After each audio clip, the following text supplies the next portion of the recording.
Bismillahirrahmanirrahim. Assalamualaikum warahmatullahi wabarakatuh.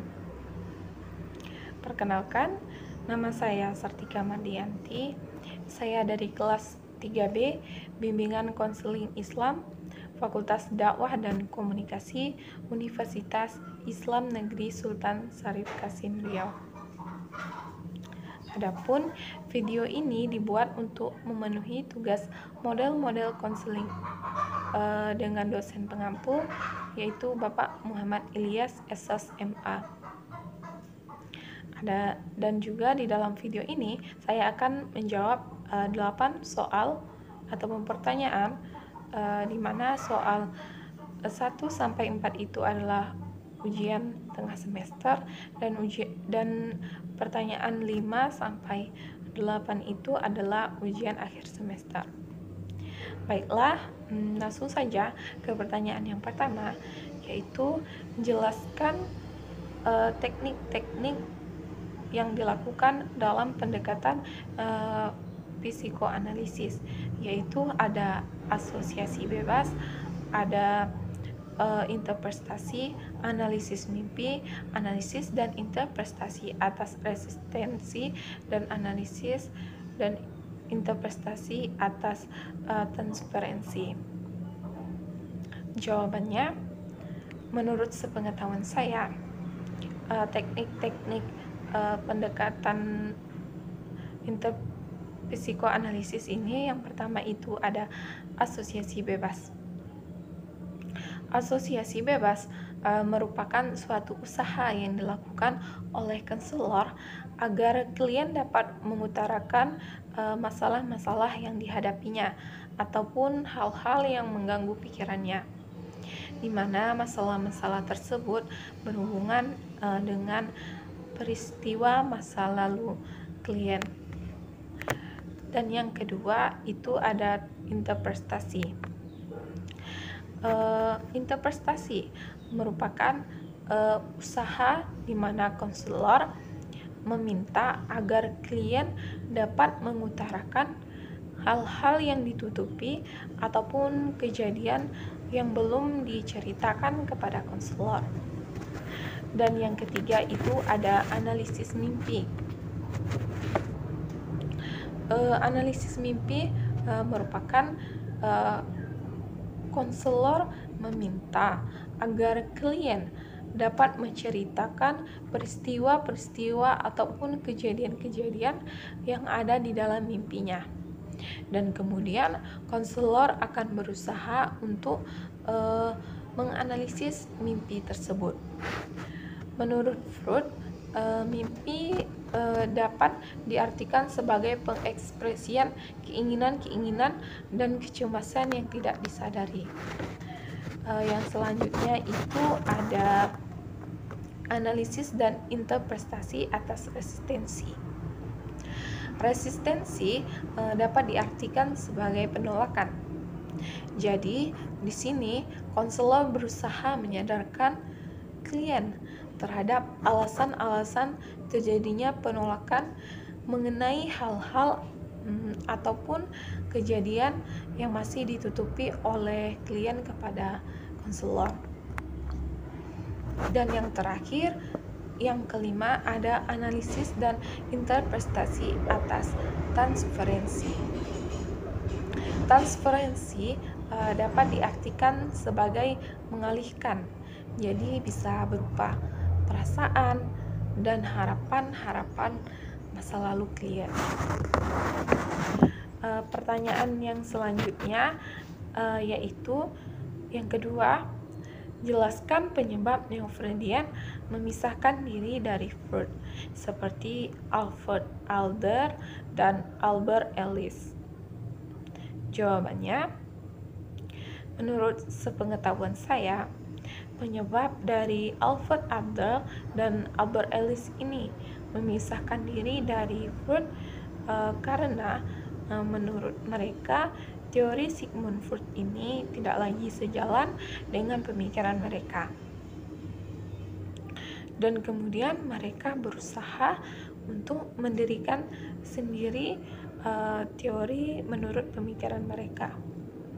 Contoh teori Sigmund Freud yang tidak sejalan dengan pemikiran Adler adalah Sigmund Freud mengatakan bahwa manusia itu terbagi menjadi 3 bagian, yaitu ada id, ego, dan juga superego. Sedangkan menurut Adler, manusia itu merupakan satu kesatuan yang tidak dapat lagi dibagi-bagi ataupun dipisahkan. Selanjutnya, pertanyaan yang ketiga, yaitu jelaskan eksperimen Pavlov tentang classical conditioning, kemudian dikaitkan dengan model konseling behavior therapy. Jawabannya, menurut sepengetahuan saya, classical conditioning ini adalah pengkondisian atau persyaratan klasik. Pavlov melakukan eksperimen ini terhadap seekor anjing, di mana anjing tersebut dipasangkan sebuah lonceng. Kegunaan dari lonceng ini, apabila Pavlov memberi makan anjing di jam makannya, maka Pavlov akan membunyikan lonceng tersebut, dan itu terjadi terus-menerus di setiap jam makan anjing ini. Kemudian suatu ketika Pavlov membunyikan lonceng tersebut tidak di jam makan anjing itu, tetapi karena kebiasaan yang telah dilakukan oleh Pavlov, anjing tersebut tetap datang karena dia mengira bahwa Pavlov akan memberi makan kepadanya. Jadi kesimpulan dari eksperimen ini yang dapat Pavlov ambil bahwa jangankan sifat manusia, sifat anjing saja dapat diubah.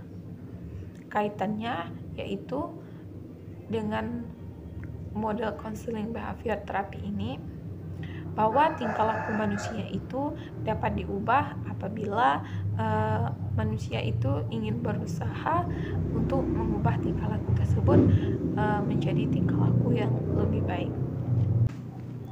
Selanjutnya, pertanyaan yang keempat itu, jelaskan konsep dari model konseling rasional emotif terapi.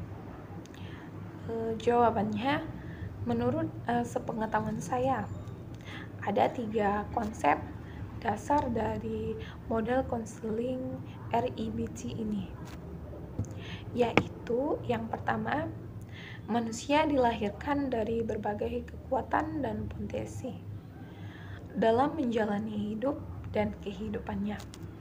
Salah satu yang unik dari manusia adalah berpikir rasional. Yang kedua, ada pikiran dan ada emosi, di mana dua potensi ini tidak dapat dipisahkan. Emosi selalu menyertai dalam proses berpikir. Jika kita berpikir melebihi kadar, maka dikatakan irasional.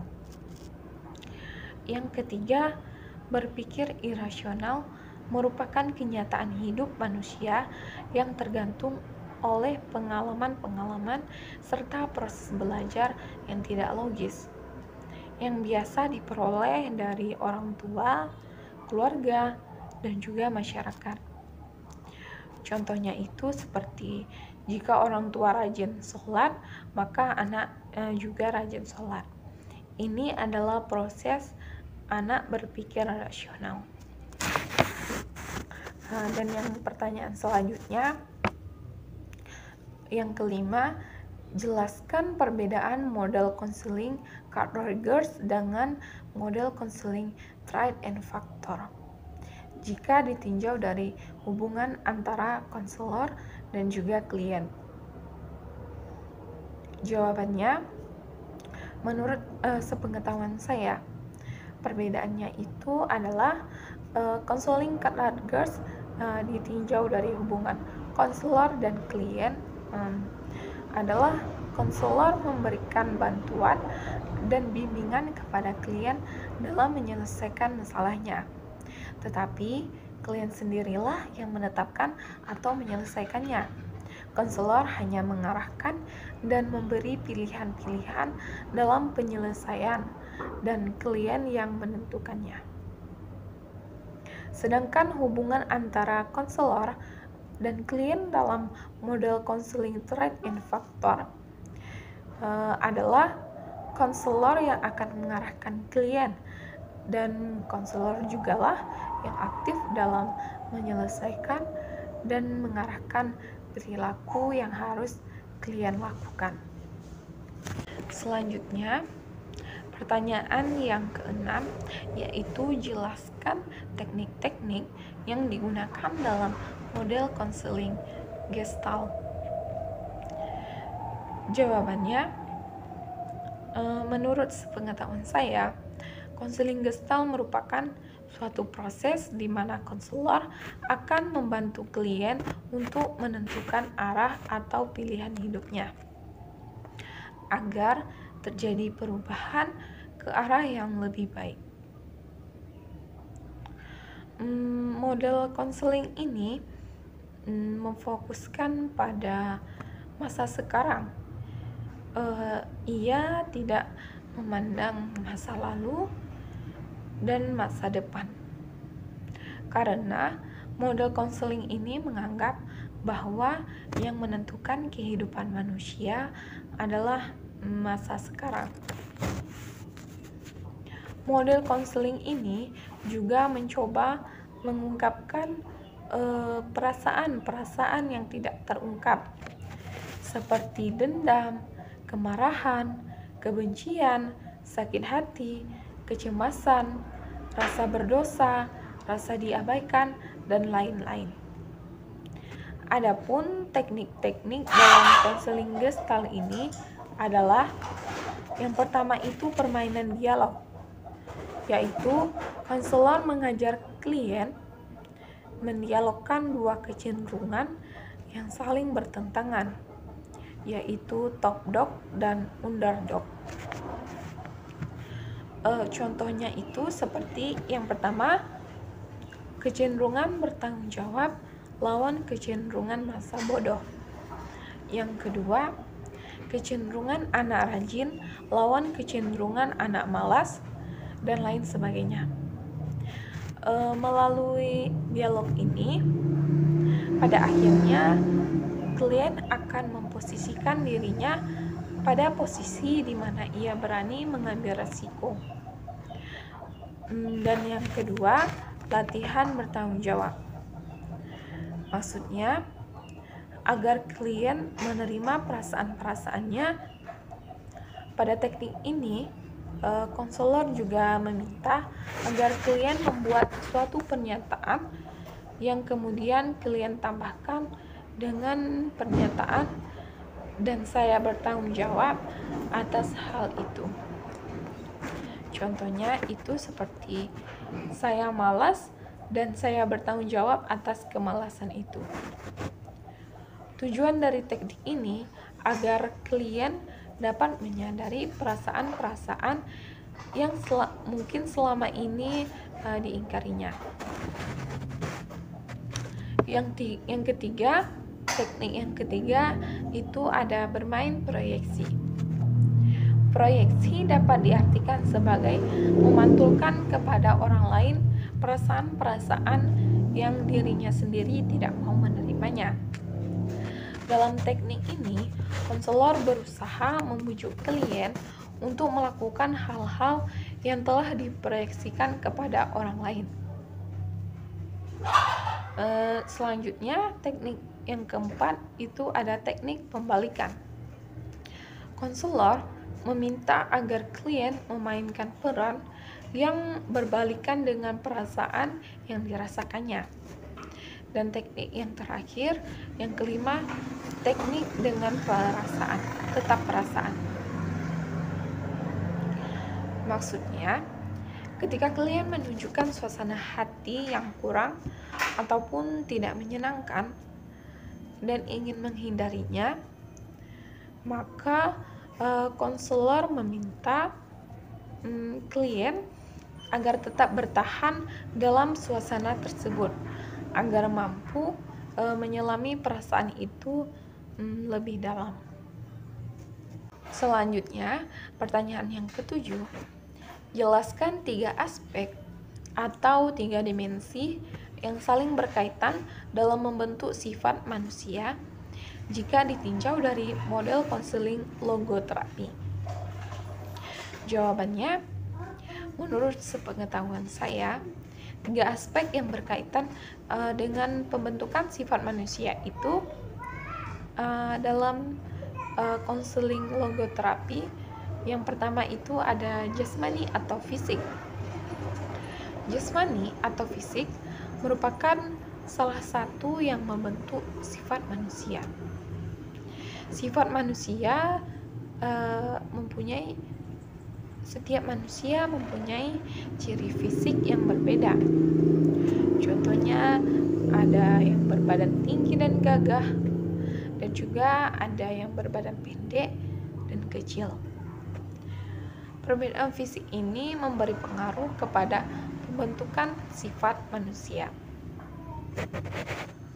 Yang kedua itu ada kejiwaan atau psikis.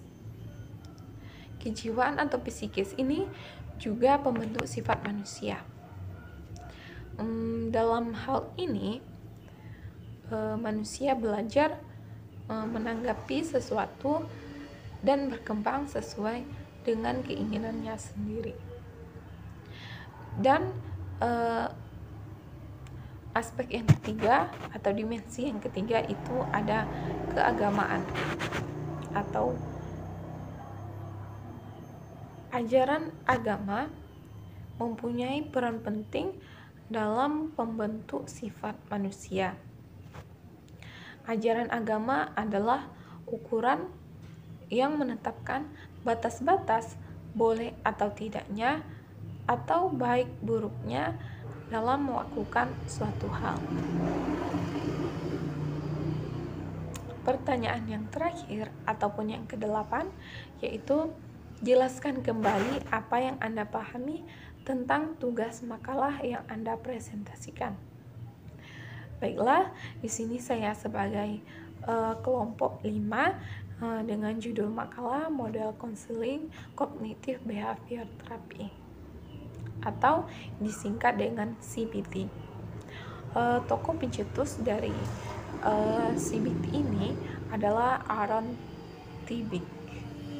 Ia mengartikan CBT sebagai pendekatan konseling yang disusun untuk menuntaskan masalah klien dengan metode melaksanakan restrukturisasi kognitif serta sikap yang melenceng.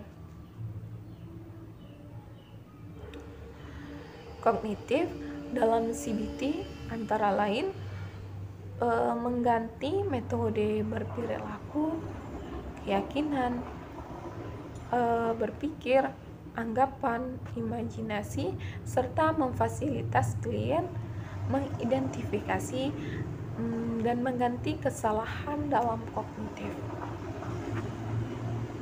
Konsep dasar dari CBT ini adalah konselor meyakini pola pikir manusia terbentuk melalui proses stimulus kognisi respon atau disingkat dengan SKR yang saling berkaitan membentuk jaringan dalam otak manusia, yang mana proses kognitif yang menjadi penentu dalam manusia berpikir, merasa, dan juga bertindak. Adapun tujuan dari konseling CBT ini yaitu konselor mengajak klien untuk menentang pikiran dan emosinya yang salah terhadap permasalahan yang sedang dialami oleh klien tersebut. Baiklah, mungkin itu saja jawaban dan penjelasan dari saya. Apabila ada yang salah, mohon dimaafkan. Saya akhiri dengan wabillahi taufiq hidayah. Wassalamualaikum warahmatullahi wabarakatuh.